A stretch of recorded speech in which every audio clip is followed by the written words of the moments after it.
Hi friends, ఇంట్లో జున్ను పాలతో జున్ను ఎలా ప్రిపేర్ చేసుకోవాలో చూద్దాం. ఫస్ట్ ఇక్కడ ఒక బౌల్లోకి 1 లీటర్ వరకు జున్ను పాలను తీసుకోవాలి.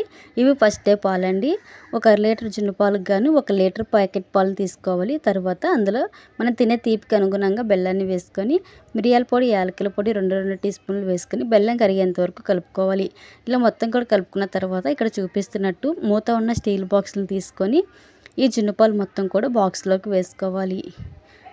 ఇలా మూత ఉన్న బాక్సులు తీసుకుంటే మనకి జున్ను అనేది పర్ఫెక్ట్గా వస్తుంది, బాగా ఉడుకుతుంది లోపల వరకు. తర్వాత వీటిని ఉడికించుకోవడం కోసం స్టవ్ మీద ఒక పెద్ద గిన్నె పెట్టుకొని అందులో వాటర్ వేసుకొని మనం జున్ను పాలు వేసుకున్న బాక్సులు పెట్టుకొని 30 నుంచి 35 నిమిషాలు ఉడికించుకోవాలి. మనకి 35 నిమిషాలకి జున్ను అనేది పర్ఫెక్ట్గా ఉడికిపోతుంది. ఇది బయటకు తీసి పూర్తిగా చల్లారేంత వరకు బయట పెట్టుకొని తర్వాత ఒక పావుగంట ఫ్రిడ్జ్లో పెట్టుకొని సర్వ్ చేసుకుంటే ఎంతో టేస్టీ అయిన జున్ను అయితే రెడీ అయిపోతుంది. ఈ వీడియో పూర్తి వీడియో కావాలంటే డిస్క్రిప్షన్ బాక్స్లో ఇస్తాను, వెళ్ళి చెక్ చేసుకోండి. Thank you for watching.